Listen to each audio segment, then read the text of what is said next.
Table for two, table for two. Having fun, playing games, just me and you. Hi, I'm Jane. And I'm Phil. And we're Jane and Phil. We're pretty much just Jane and Phil. But this is our show. Welcome to our show. Our show is called Table for Two. I think the people watching would like to know why it's called Table for Two. Okay, well, we can explain that. First of all, let's just start off by saying this is a game review show. We'll be reviewing games. But the big trick of this is it's a little bit different because there are only two of us. Two players playing the game. We don't have children. We do have friends. Yes. A couple of friends. But we don't have enough time to play with our friends all the time. We work full-time jobs, and we love our jobs. We love our jobs. Thumbs up for the jobs, because otherwise we couldn't pay for the games. But at the end of the day, we don't have enough time to play, nor do we have enough time to gather folks together. So usually when we do play a game, it's with each other. So when we buy games, we focus on games that are two-player or more. So obviously, most importantly, because they're two-player, and we can actually play those games. So we decided to start a show to review games for the two-player aspect. So we chose some criteria, right? We thought about how are we going to rate the games, what's most important to us, and this really is about what we like about games. Right. Not too many criteria. No, not too many criteria. We came up with 5 criteria. The 5 criteria are very understandable, and hopefully you'll understand as we go along why we chose them, but we gave them a 1 through 5 score. 1 being, not so good. Not so good. Not so good. 5, fantastic. Excellent. Good job. We like you. So, 1 through 5 is our scoring realm, but we have 5 criteria. So let's go through those criteria, Phil. Okay. Okay, so that everybody understands. The first criteria of our review is easy to learn. Is this game easy to learn? I don't want a game that's going to be too complex. We talked about even after work hours, we want to come home and play a game. We don't want to pull a game out of our game closet and go, oh my gosh, look at this rule book. It's 500 pages long. Right, or look at how many tokens there are to punch and how many things we have to set up. A billion pieces to set up. We don't have time for that. I mean, sometimes on the weekend, we might enjoy a longer game, something that takes a little longer time to learn, but not on a weeknight typically. So easy to learn is one of our big criteria there. Second criteria is the manufacturing. I tend to be a little picky about that kind of thing. Basically, is the game going to last when you finish playing with it? So does the game board lay flat? Do you have to fold it backward, or does it stay puckered? If it comes with cards or money, things like that, is it nicely cut?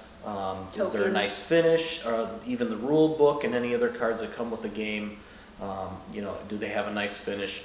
The tokens, especially if you have a lot of things to punch out, like markers or tokens, do they punch out clean, or do you have to pay close attention to how you're punching them? Do they tear? I really hate that. And I think the thing I hate the most is having to put stickers on dice. Putting stickers on anything. Putting stickers on anything, yeah, because crooked. you get it crooked, you can't pull it back off, or as I've done before, put the stickers on the dice wrong. And we've had actually fights about that. Like I'll be punching the punch board thing, and I'll get the tear. It's not because I can't do it; it's because it's not manufactured well. It's not manufactured well. Yes, that's why. Then he gets mad. Oh, you tore the piece of whatever it is. Right. So the third criteria. Oh, our third criteria is this game entertaining? Is it fun to play? At the end of the day, did we enjoy ourselves? We don't want a game, again, that's too complex in the fact that we start fighting over the game, or it's so confusing we have to go back to the rule book 42 times, and sometimes we even go back and replay the game. Yeah, it's like, oh, wait a minute, what? Start over. We did it all wrong, and then that's just annoying. I want to be able to read a rule book, understand the rules pretty easily, and then get in there and play and enjoy the game without feeling like it's a job. So many games you've played that you feel like you're actually doing another job, and that's not fun. It's a game is supposed to be fun. Fourth criteria is the play time. There's a lot of variability with some games. They could go half hour to 2 hours. We tend to like them in that range: half hour, 1 hour, hour and a half. 2 hours, okay, that's pushing it.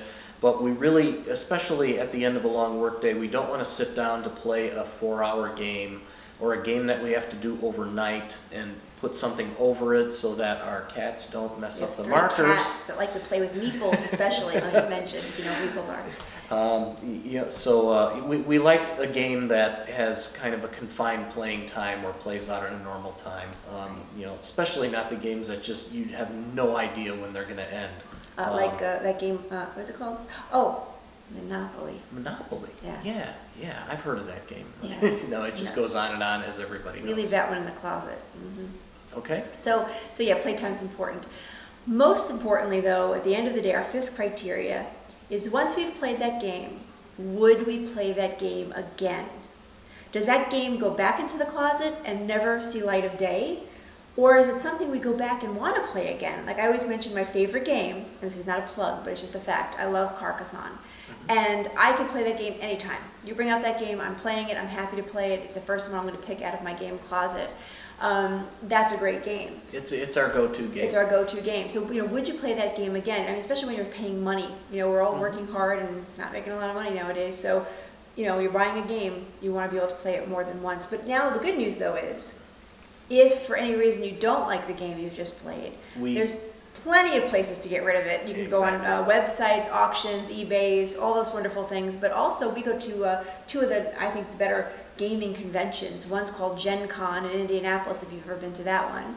The other one's called Origins in Columbus, Ohio. And we also have, we've brought games there to auction off before, and that's a nice way to get rid of your game, but yet get a little money back. Yes. Good. So those are the 5 criteria. Easy to learn, manufactured well, was it fun to play, time-wise, how long did it take, was it a good time frame for your taste, and would you play that game again? So those are our 5 basic criteria. Again, score 1 through 5 when we're going to score these and review the games. Yes. So today's game, the one we're going to review on our very first show, episode 1 here, this game that we're reviewing today is called Tower of Mystery. Ooh, Mystery Tower.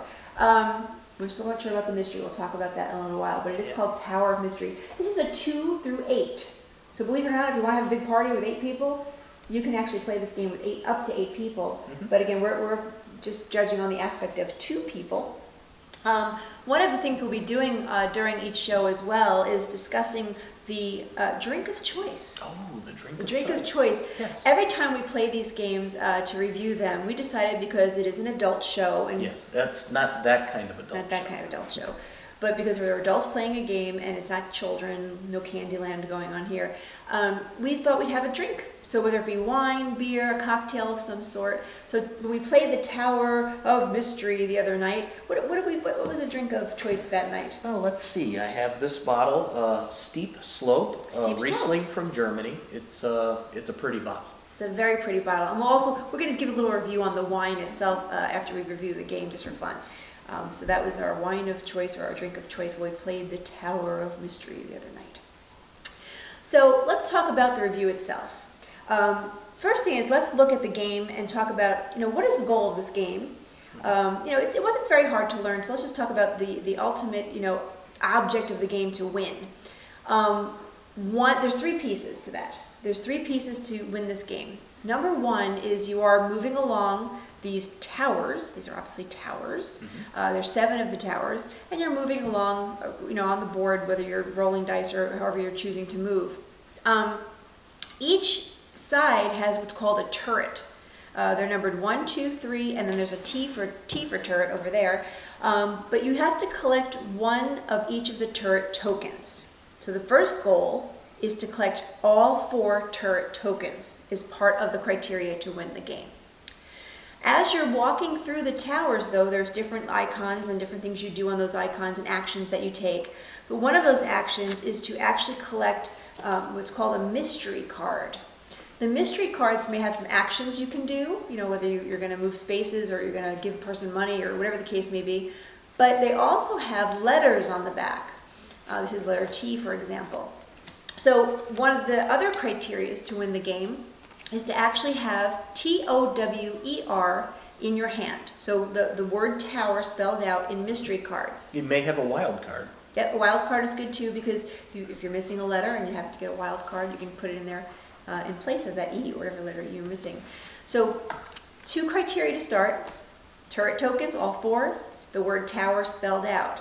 Once you have both of those criteria met, then when you're in one of the turrets, you can then declare, you're declaring that you are going to win the game, hopefully, but you have to then get back to the garden. There's a starting point here called the garden. Yes. So you have to have all of your tower spelled out, cards spelled out, you have to have your turret tokens in place, and then you announce, I'm going to try to win the game, I declare, and then you're going back to hopefully the garden, which gives you opportunity, not you, but it gives other people opportunities to hopefully stop you from doing that.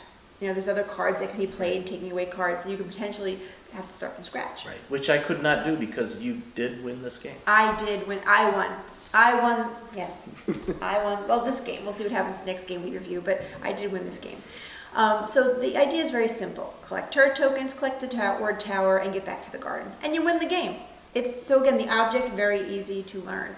So let's go ahead and review the 5 criteria that we have. That actually is our first criteria. Is this game easy to learn? Is it easy to learn? And I have to tell you, I thought it was very easy to learn. This rule book is my kind of rule book. I was in charge this time around of reading rules and helping us learn the game. I think we'll probably take turns on that depending on the game we play. What I loved about this rule book, it's 6 pages. I mean, look at this. There's nothing to it, which I love. This is my kind of rule book after working a hard day, coming home to learn a bunch of rules. This is easy. Now, I do have to give it a little criticism, though. There was a couple of things here that I would improve upon. One of them was the fact that I would like to have had some kind of a diagram, possibly, of the board, pointing some things out, mainly because of one reason. During one of the rules, it said, when you are in a turret. So, we read the rules a few different times, and we couldn't determine whether a turret was this end piece, landing actually in that piece, or whether it was the whole area, this gray area, so like you're walking into a turret. There was a couple of times we questioned that, and we had to keep going back to the rules and trying to figure out, well, are we in the turret, or are we on the turret, or what's the story there? It would have been nice if they would have said the turret is the actual last piece. For us people who are not knowledgeable about castles and towers. Right, it's just this circular piece, and this is a stairwell to the turret. This is actually a stairwell, but we finally figured that out after a little while. So that was a little bit annoying because we couldn't really understand that right away. The only other thing about the directions that were kind of, for a better word, annoying, or annoying to me anyway, is in the beginning when it talks about moving around the board, it says you must announce whether you're going clockwise, counterclockwise, up a staircase, the other way on the staircase. You'd always have to announce which way you're going, unless you're going to maintain the way that you were going. And when I first read the rules, I was kind of like, why do I have to announce? That seems annoying. During the whole game I have to announce this and announce that. It really got on my nerves, but then I think as we played... It makes sense that you have to announce before you move. Actually, before you roll, you have to announce. Because if you didn't announce, then if I, for instance, here rolled a 2, I'd have a choice of 2 different spaces, and that obviously doesn't work with the way the game is set up. So you shouldn't have a choice. You do have to announce before you roll, otherwise you have to roll again. And that's the key right there, you have to re-roll if you don't announce ahead of time. We were doing quite a bit of re-rolling because we kept forgetting At the beginning, to announce. yes. So you announce before you change direction, clockwise or counterclockwise. You also announce before you take a stairwell. So, but once we figured that out, the game... We got better at it. We did. Fine. So in general, was it easy to learn? Yes. Score 1 to 5, we decided a 4. I almost gave it a 3. I pushed for a 4 just because I'm the kind of person who has to go back to the rule book to check the specifics. I didn't have to do that because they give each player one of these cards. It has an icon key on the front, and that matches up all the spaces on the board, tells you what they do, and it's fairly brief, each space, so it's not very difficult. There is also a frequently used rules on the back, and these are thorough enough that you really don't need to go back to the booklet. Which I like because it's kind of annoying when somebody stops the game and says, oh, I need to go look at the rules, and it's usually me, and then the other person's just waiting while I read the rules. So falling asleep. I really... Can we please play the game? I love the cards. I like games that add this to the And what's game. nice is they give 1 per player. So if you have 8 players, there's 8 of these. So you don't have to share them either. I mean, so it's really nice. It's very, very well made. Talking about it being well made, You're particular, like you said earlier. You're very particular on how things look or feel. How did you think about, what did you think about the manufacturing of this game, Phil? I was very impressed with the manufacturing of the game. When we opened it up, I laid out the game board. I didn't have to backfold it. I didn't have to try and press it to get it to lay flat. It has a real nice finish. These cards have a nice finish along with the rule book, so I suspect if you got something on them, it would probably wipe right off. The cards that come with the game are nicely cut. Kind of like a deck of poker cards, you know, really nice quality. They shuffle very easily. Money is money. It's cut nicely. And one thing I really liked, no stickers. The dice are pre-printed. We hate stickers. So you basically just open it up and play. This game is going to last when you buy it. And what I really liked is the punch. You know, when you're punching the punch pieces, I don't even know if that's what they're called. I'm making up a new word for this show. Punch pieces. You punch out these pieces. There was no worry about it tearing. They were very clean to punch. And that's always, like as we talked about that earlier, that's an issue for me. I always tend to rip them. But there was no issue here with the And I never get straight annoyed pieces. when that happens. No, you just go, oh, Jane, why did you rip them? I dislike when you have to worry about what direction you're punching them so you don't damage the game before you even get to play. So I was very impressed again with the manufacturing. Gave it a 5. So Good luck. next, I mean, I would say congratulations to people who manufactured yes, it. yeah, Good job. definitely. Congratulations, Yeah, you yeah. picked a good manufacturer. Yes. So our next criteria: did you find this game entertaining? I think we did. I really think we found it entertaining. I think we both agree, though, that it could be a little more complex. I know we just said earlier that we don't like heavy-duty complex games that take too much time, but there's a difference between complex giving me a headache and complex giving me a challenge. The game was very redundant in a lot of ways. You went around the different levels. I think you mentioned the levels really don't increase it doesn't make it harder or anything like that. Yeah, there's 7 levels, and Yeah. going from level 1 to 7, there are a few different types of spaces that come up that are a little more challenging, but it doesn't feel like it's much different between levels 1 and 4 and 7. It's kind of monotonous that way. Right. So I think entertainment-wise, it was easy to play. It was fun to get through. But I think we also agree that maybe it was the 2-player factor here that made it not as entertaining. Yes, especially with the cards. Yeah, because I think there was a lot more things that could have happened if there were more people.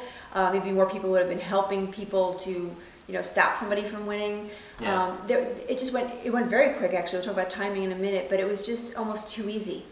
If that makes sense. It was great, but it was just maybe too easy. I felt like we didn't get to leverage some of the neat rules too. Like there's one that if you have to pay everybody in the game, If there's a lot of people, of course. and you run out of money while doing that, you just don't pay. Yeah. I wish life worked that way. Oh, sorry, gas company, I just don't have money. I already paid the electric guy. Just aren't going to get paid this month, and it's all good, and everybody's happy with that. But no, so I think more people would have made it more interesting in that respect. But anyway, for entertainment value, we gave it a 3. 3. Which is not a bad score. It's just not right in bad. the middle there. It means, yes, we liked it. Yes, it was entertaining, but we could have asked for a little more. A little bit more. Maybe just yeah. a little bit more. Talking about timings, I kind of mentioned that a little bit, but timing of the game, Philip, what do you think, about that? I liked it. It played for us a little over an hour, and that actually included going through the rules the Right. first time. That's So true. probably could play anywhere from 45 minutes to an hour and a half. That's my estimate, depending on how quickly the cards come up for you, how quickly you move around the board. A couple secret passages that I think could probably shorten the game if you end up taking those. So, but in general, it's not going to play all night, and it's also not going to be done in like 15 minutes. So I was comfortable with the gameplay, about an hour. Yeah, Like it that. was good for us because, again, we don't want to spend hours on a game. So for gameplay, that criteria, we gave it a 4. 4, because 4 is just good for us. Just good for us. It's perfect. So, I guess the most important question, would you play this game again? Yeah, I think we both agree that we would play it again. It's definitely a playable, easy enough to learn game. It's not one of those games where I want to say, nah, let's not do that tonight. But, again, I throw a button there again. We are very picky playing our games. Now, this is the first time we played this game, to be fair. But I don't necessarily put this game away and say, oh, I can't wait to play that game again. There are games out there that we play a lot, over and over again, like, for example, my favorite game, Carcassonne. I love Carcassonne. We could play that anytime. We bring it on vacation with us because it's such a great game to play, and I really do enjoy it enough to say I want to play it over and over. This game, I think if you gave me this game in a box of choices, you know, maybe you have 5 or 6 games to choose from, and I know how to play it, I might grab it. You know, but it depends also what's in that pile of choices. You know, I mean, I just don't know if it would be my go-to game. But yes, I would play it again. If the occasion arose. It was okay. So and actually, I would like to try to play it again with a few more people. Yes. When we feel like bringing some friends over, or if we get the time to do that, because I'm curious if it makes a better play with more people. So I agree. Would we play it again? 3. 3. We gave it a 3, and it kind of works in hand with the entertainment value. You know, same Yes. kind of score in 3. So it's not a bad score. No. Not a bad score. So again, our 5 criteria. Out of 25 points, which is a total, that could be the best score ever, is 25 points, we've given the Tower of Mystery 20. So reality, that's a good score. Yes. That means we definitely would recommend the game. Definitely say give it a try. If you've never tried this game before, I would try it. And if you don't like it, guess what? Sell it. Sell it. Auction it. Auction it, sell it, get rid of it. But I think we are going to keep it. Yes, we're we'll keep this. We're going to keep this game, and we'll definitely try it again with friends, or try it again on our own if we can. Now, just for fun, let's take a look at that wine again. Oh, the pretty bottle that I mentioned. It's a beautiful bottle. It is. This steep slope. It almost sounds like you should get drunk off of it. It almost sounds like that. Steep slope again, a Riesling from Germany, 2008. The bottle's very pretty. The contents, We gave it a 2. Gave it a 2. We gave it a 2 out of 5. It's a typical Riesling. It's not something fancy. No, we're not, wine experts here by any means. We do drink a lot of wine. We know what we like. I could get that in any grocery store. Yeah, but it is a pretty bottle. If you want to impress your friends with a pretty bottle, there you go. Yeah, so definitely a 2 for the wine, just for fun there. So Phil, this Tower of Mystery game, where can we pick up a copy, or where can our audience pick up a copy of this game? Well, I found it on Amazon, $30. So for a well-manufactured game that plays nicely, $30. I was gonna say, for that price point, this is very quality. And this is a big quality when it comes to the manufacturing of it. We've bought many a game for more than that. Yes. That was not as good of a quality game for sure. So I definitely think it's worth that price point. So, and also on our YouTube page, we will have the website link for this game. So we'll just make sure it's correct before we actually post that for you. So if you want to go right to the manufacturer's website, you can take a look at that. Yes. So that is our first review of our first game, the Tower of Mystery. We are planning on doing a review of a game every 2 weeks. So you'll see another one in another 2 weeks from now. Hopefully 2 weeks, as long as nothing happens. That's our goal, is every 2 weeks to have a new show. In the meantime, though, if you wouldn't mind, it's our first episode. We would really appreciate if you would like this video. Right up here. Like, not dislike. No. This. Like. And also you can make some comments if you want to make some suggestions. Just no meanie things, please. I will delete meanie things. I don't like meanie things. Just, critical is fine, but, give us some good feedback if you can. Right, and subscribe to our channel as well. Subscribe. And by the way, you can also find us. We actually have a Facebook page, Table for Two Show. Basically, it's the whole thing, Table for Two Show. And we have a Twitter. You can tweet us at Table42Show. That's no numbers, just Table42Show, all spelled out. And we'll also have that listed on our page as well. And by the way, Table42Show.com. We actually have all those things. You can find us, contact us, make comments, whatever it is you want to do. So hopefully you enjoyed our review of the Tower of Mystery. We'll see you in a couple of weeks, and in the meantime, have a good time gaming. Yep. Bye. Bye.